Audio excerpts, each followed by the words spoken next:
আসসালামু আলাইকুম রহমতুল্লাহ। প্রিয় দর্শক, আপনারা দেখতে পাচ্ছেন যে ছাত্র আন্দোলনের সময় যারা নিহত হয়েছিল তাদেরকে মিরপুর যেই বুদ্ধিজীবী কবরস্থান, এই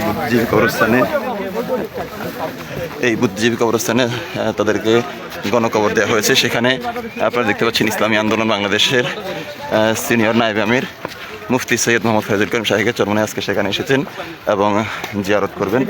আপনারা দেখতে পাচ্ছেন এই যে কবর এখানে শুরু হয়েছে, এখানে প্রায় শতাধিক কবর রয়েছে।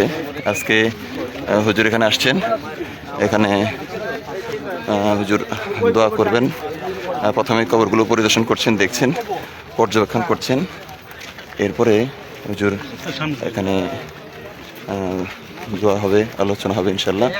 আপনারা দেখতে পাচ্ছেন হুজুর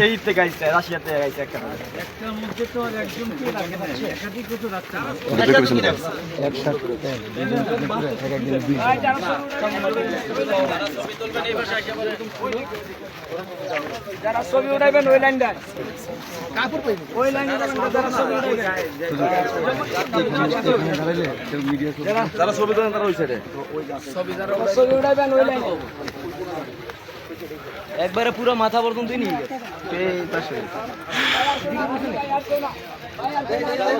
এই কবরের ভিতরে কেউ পাড়া দেন আছে।